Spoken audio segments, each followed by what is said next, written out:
کہ اپنی زندگی میں اپنے مقاصد کو سمجھیے.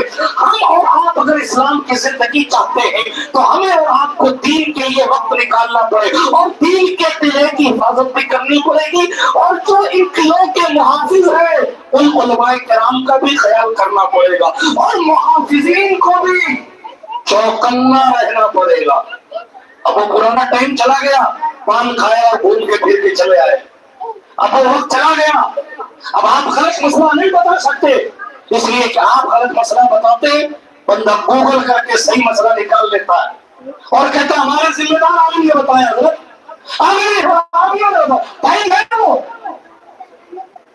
چھوڑیے بیوقوف بنانے کا دور, مخلص بنیے اپنے منصب کے حوالے سے بھی. معاف کیجیے گا چھوٹا میں بڑی بات, لیکن مخلص بنیے اپنے منصب کے حوالے سے بھی. اس لیے کہ اگر آپ اپنے جوانوں کو تشفی بخش جواب نہیں دیں گے تو وہ نام ہونا کسی انجینئر کسی ڈاکٹر کے پھیرے میں جا کر وہ جناب حوالے کی خوشبو اور حوالے کی بدبو کے نام پر وہ ان کے ہو جائیں گے.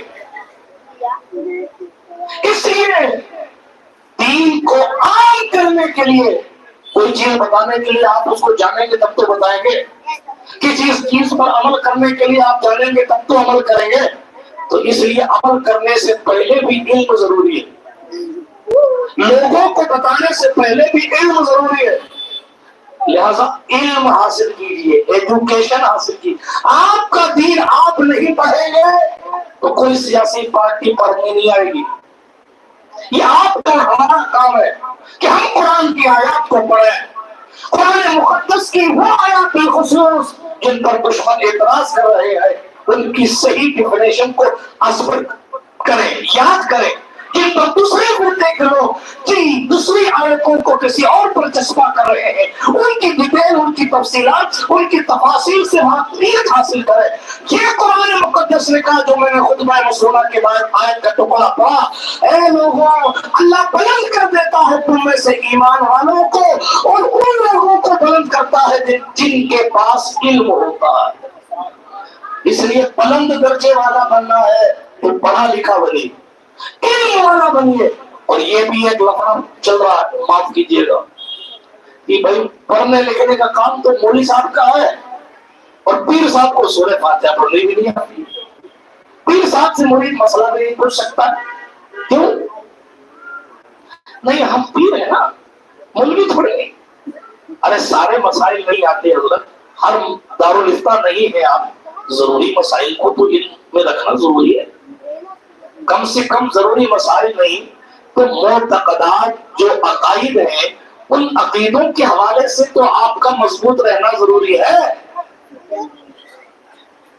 مگر جہاد نے ہمارے سر پر ایسا شامیانہ لگایا ہے کہ اللہ مان والحفیظ. حضرت سرکار محبوب الہی نے حضرت بابا فرید سے پوچھا حضور اور پڑھوں یا آپ کی خدمت میں بیٹھ جاؤں؟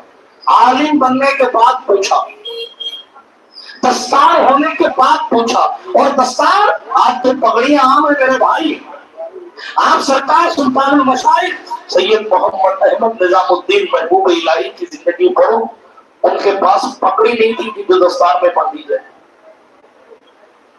ان کے اساتذہ نے فرمایا فلاں فلاں مہینے میں آپ کو دستار دے دیں. انہوں نے اپنی اماں حضرت بی بی زلیخا سے کہا اماں جان,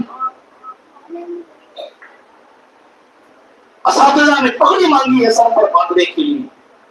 5 سال کی عمر میں بابا فرید یتیم ہو گئے تھے, 5 سال محبوب الہی یتیم ہو گئے تھے 5 سال کی عمر.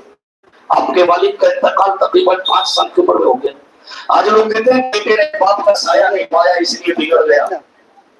5 سال کی عمر میں باپ انتقال کر گئے, پھر بھی بیٹا مولانا نظام الدین محبوب الہی بن کر چلا, کیونکہ ماں نے پڑھانے میں کوئی کسر باقی نہ رکھی, محنتیں کرائی, کوششیں کی, بدایوں تھے تو بدایوں کے علماء سے پڑھایا, دلی آئے تو دلی کے علماء سے پڑھایا. اور معلوم آج تو ایسیاں ہیں, پنکھے ہیں, سپاہیاں ہیں, کتابیں دستیاب ہیں, شروعات ہے, حاشیہ نگاری ہے, دنیا بھر کی آسائش ہے.